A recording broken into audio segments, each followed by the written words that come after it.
All right. All right. To not complicate things, I'm just gonna dive right into this moment.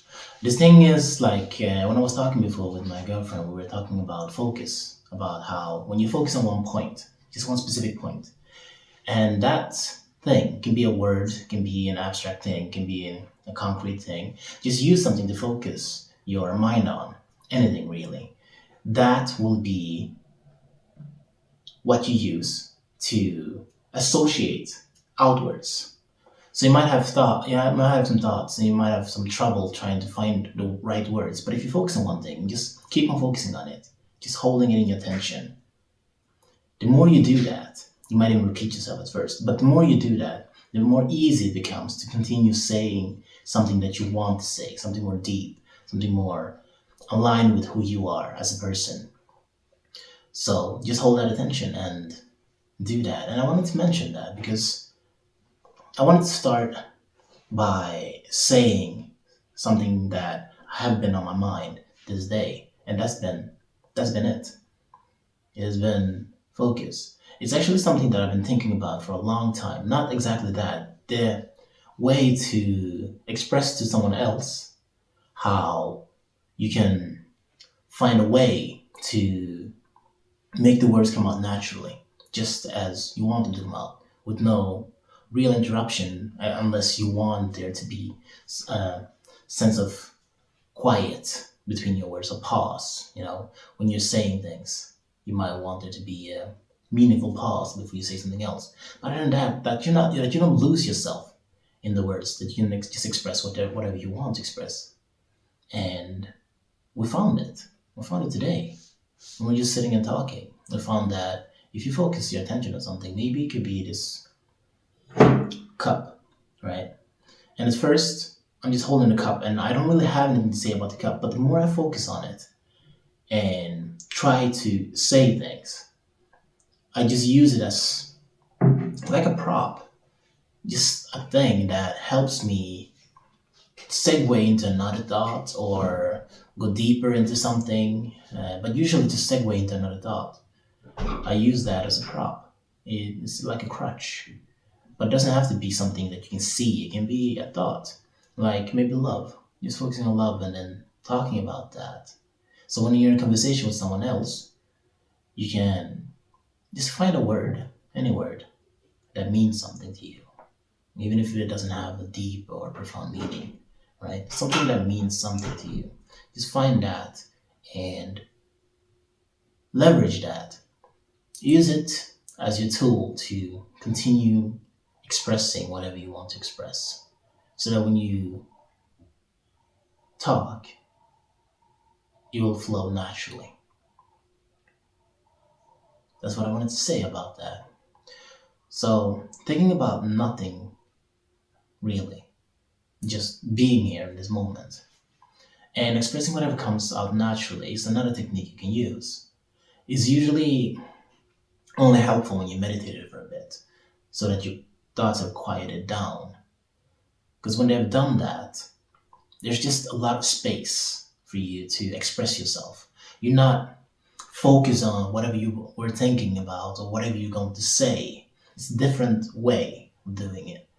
By allowing there to be space, empty space within, you're more focused in a different way. You're not focused on some specific thing, like a word or this cup or something else. You're just focused on space, let's say, on the empty space that there is, because you haven't labeled anything. You haven't said that this is that and that is this. No, you haven't labeled anything. Everything is just unnamed. And because they're unnamed, whatever you say is like you are trying to find meaning in things, like you're creating meaning into things, because you haven't already decided, you're not already set on what they are. So they're new to you. Even if it's something you've seen many times in your life, they're new to you. They are like uncharted areas of your life. So I'm in this room, right? And there's a lot of things that I've seen many times before. But since I'm not labeling them at this moment, at this moment I'm just allowing the space of emptiness to be. to there to be nothing really. And so what comes out is just not really a struggle, but me trying to create meaning into it. And it stems from me, not from others or other things. It stems from me. Like I'm creating it out of nothing, in a sense. I start from here. And it's a bit more difficult to do. But if you already have meditation practicing going, and if you don't, I really urge you to start meditating. It's really helpful for many reasons. And I'm going to bring those reasons up, not in this video, but in this channel. So just keep up with whatever I post, and you will find out that there are what those other reasons are. But today, for social skills reasons, just allow that emptiness that you find when you meditate. Emptiness when there's no thought within, right? You're empty of thoughts. Not that you don't have any thoughts. You're empty of focusing on your thoughts. So they're just in the background. So you're not really noticing them. They lack meaning, they lack sense because you're not using them right now. You're not trying to analyze something. You're not working out a problem. You're not studying. You're not learning per se, even though you are learning a lot when you have emptied your mind. And you just take in things easier. But you don't have that focused, pinpointed attention on one thing. You have a more broader attention, just a broader understanding of what there is. So you haven't labeled anything. This brings you to this point where everything is new. And since everything is new, you're like a kid, a small child that is seeing the world for the first time. So since you're seeing the world for the first time, everything is amazing. You're curious about everything. Everything is new, right? So it's easy. It's easy to find interest within yourself because it really does start from you. It's easy to find interest within yourself for everything and nothing that's around you. Especially if you're talking to another person. And let's say you are out in town or you're at a social event, right? And you have this chance to talk to someone. Maybe you went up to them and you said, "Hi, how are you doing?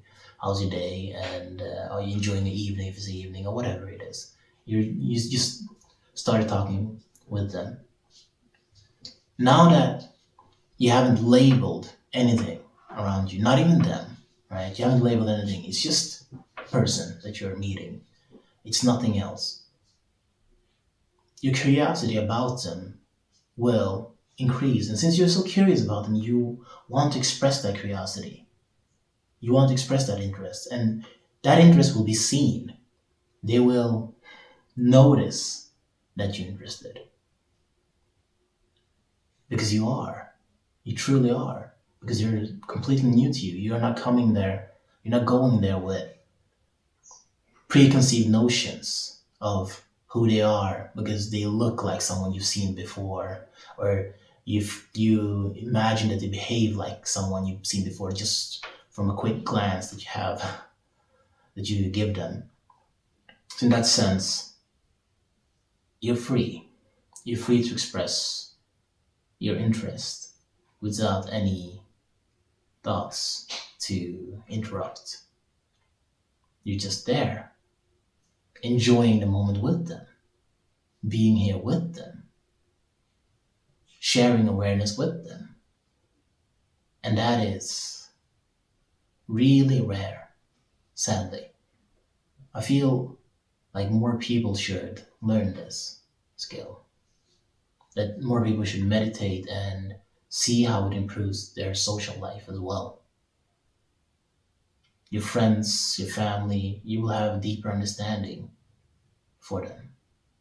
You'll have a deeper connection with them because you're sharing curiosity. You'll be curious about each other. And that's terrific. It's incredibly nice just to share a moment with one while everything else passes. as will that moment. But when you're in it, it feels eternal because you're not labeling, you're not thinking about time, not thinking about somewhere you need to be, you're not thinking about who you are, you're not thinking about who they are. It's just meeting with another human being right here, right now. And I wanted to share that because I believe it's important. I'm probably going to come back to this point a couple of times in this channel because I really believe it's a very important point. When when I gathered it, understood it, it changed my life. Really, it made me enjoy the smaller things in life, the things that we usually just don't even look at, you know, don't even think about. It made me enjoy it a lot more. So much more that it's even hard to describe how much more. But while you are on your journey, if you are not already there, that you meditated for a while and then you're using your meditation to improve your social life, while you're in your journey to reach there, that place, you can use focusing on an object or a thing or a word. Just hold it in your mind. Let's say love. And if you need to repeat it, just do that. Just go love, love, love, love, love. What is it about love? And you will start noticing what comes up. You'll be more curious because you're telling your brain it's something important because you're focusing on it. You keep on focusing on it. And your brain will start to do its magic. Because if you focus on something long enough, you will start to analyze and try to find out and be curious about it as well.